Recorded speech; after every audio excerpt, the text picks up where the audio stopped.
Bank ಲಾಕರ್ನಲ್ಲಿ ಅಸಲಿ ಚಿನ್ನ ಬದಲು ನಕಲಿ ಚಿನ್ನ ಸಿಕ್ಕಿರುವ ಘಟನೆ ಜಯನಗರ ಶಾಖೆಯ ಬ್ಯಾಂಕ್ ಆಫ್ ಬರೋಡಾದಲ್ಲಿ ನಡೆದಿದೆ. ರಾಜೇಂದ್ರ ಎಂಬುವರು ಬ್ಯಾಂಕ್ ಆಫ್ ಬರೋಡಾ ಲಾಕರ್ನಲ್ಲಿ ಚಿನ್ನದ ಒಡವೆ ಹಾಗೂ ಕೆಲ ದಾಖಲೆಗಳನ್ನು ಇಟ್ಟಿದ್ರು. 2024ರ ಅಕ್ಟೋಬರ್ನಲ್ಲಿ ಲಾಕರ್ ಓಪನ್ ಮಾಡಿದಾಗ ಎಲ್ಲ ಸರಿಯಾಗಿತ್ತು. ಆದರೆ ಫೆಬ್ರವರಿ 20ರಂದು ಬ್ಯಾಂಕ್ ಲಾಕರ್ ಓಪನ್ ಮಾಡಿದಾಗ ಅಸಲಿ ಒಡವೆ ಬದಲು ಚಿನ್ನ ಪತ್ತೆಯಾಗಿದೆ. ಈ ಬಗ್ಗೆ ಅಸಿಸ್ಟೆಂಟ್ ಮ್ಯಾನೇಜರ್ಗೆ ಪ್ರಶ್ನಿಸಿದಾಗ ಉಡಾಫೆ ಉತ್ತರ ನೀಡಿದ್ದಾರೆ ಎಂದು ಒಡವೆ ಮಾಲೀಕರು ಆರೋಪಿಸಿದ್ದಾರೆ.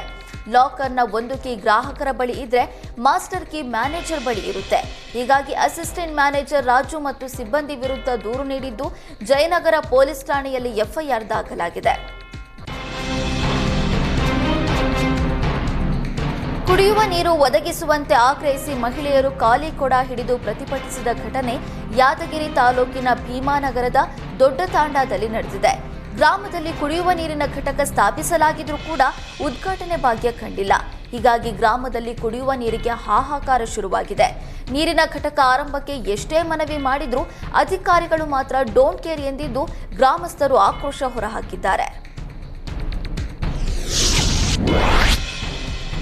ಕೆಎಸ್ಆರ್ಟಿಸಿ ಬಸ್ಗೆ ದಾರಿ ಬಿಡದೆ ಯುವಕನೊಬ್ಬ ಅಡ್ಡಾದಿಡ್ಡಿಯಾಗಿ ಬೈಕ್ ಚಲಾಯಿಸಿ ಕಿರಿಕ್ ಮಾಡಿದ್ದಾನೆ. ಬಳ್ಳಾರಿ ಜಿಲ್ಲೆ ಕುರುಗೋಡು ತಾಲೂಕಿನ ಕೋಳೂರು ಕ್ರಾಸ್ ಬಳಿ ಈ ಘಟನೆ ನಡೆದಿದೆ. ಬೈಲೂರು ಗ್ರಾಮದ ಪ್ರಕಾಶ್ ಎಂಬಾತ ಬಸ್ಗೆ ದಾರಿ ಬಿಡದೆ ಪುಂಡಾಟ ಮೆರೆದಿದ್ದಾನೆ. ಬಸ್ ಚಾಲಕ ಎಷ್ಟೇ ಹಾರನ್ ಮಾಡಿ ಸೈಡ್ ಬಿಡುವಂತೆ ಹೇಳಿದ್ರೂ ದಾರಿ ಬಿಡದೆ ಕಿರಿಕಿರಿ ಮಾಡಿದ್ದಾನೆ. ಯುವಕನ ವಿಡಿಯೋ ವೈರಲ್ ಆಗ್ತಿದ್ದಂತೆ ಕೇಸ್ ದಾಖಲಿಸಿಕೊಂಡ ಕುರುಗೋಡು ಪೊಲೀಸರು ಕಿಡಿಗೇಡಿ ಪ್ರಕಾಶ್ನ ಬಂಧಿಸಿ ಬೈಕ್ ಅನ್ನ ವಶಕ್ಕೆ ಪಡೆದಿದ್ದಾರೆ. ಚಾಲಕನ ನಿಯಂತ್ರಣ ತಪ್ಪಿದ ವಾಟರ್ ಟ್ಯಾಂಕ್ ಡಿವೈಡರ್ಗೆ ಡಿಕ್ಕಿ ಹೊಡೆದು ಪಲ್ಟಿಯಾಗಿದೆ. ಬೆಂಗಳೂರಿನ ಬೊಮ್ಮನಹಳ್ಳಿ ಸಮೀಪದ ಗಾರ್ವೆ ಬಾವಿ ಪಾಳ್ಯದಲ್ಲಿ ಈ ಘಟನೆ ನಡೆದಿದೆ.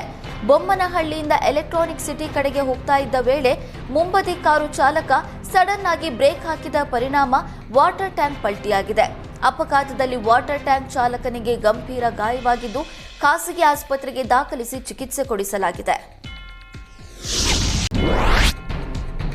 ಕಾಡಿಗೆ ಬೆಂಕಿ ಹಚ್ಚಿದ್ದ ಇಬ್ಬರು ದುಷ್ಕರ್ಮಿಗಳನ್ನ ಬಂಧಿಸಿರುವ ಘಟನೆ ಚಾಮರಾಜನಗರ ಜಿಲ್ಲೆಯಲ್ಲಿ ನಡೆದಿದೆ. ಬೋರೆದೊಡ್ಡಿ ಗ್ರಾಮದ ಸಿದ್ದು ನಾಯ್ಕ, ಮಾದೇಶ ಬಂಧಿತ ಆರೋಪಿಗಳು. ಮಲೆಮಹದೇಶ್ವರ ವನ್ಯಜೀವಿ ವಿಭಾಗದ ಕುಂಟಾ ಮನಿಕೆರೆ ಬಳಿ ಅರಣ್ಯ ಪ್ರದೇಶಕ್ಕೆ ಆರೋಪಿಗಳು ಬೆಂಕಿ ಹಚ್ಚಿದ್ರು. ಗಸ್ತಿನಲ್ಲಿದ್ದ ಅರಣ್ಯ ಸಿಬ್ಬಂದಿ ಇಬ್ಬರನ್ನ ಬಂಧಿಸಿ ಜೈಲಿಗಟ್ಟಿದ್ದಾರೆ.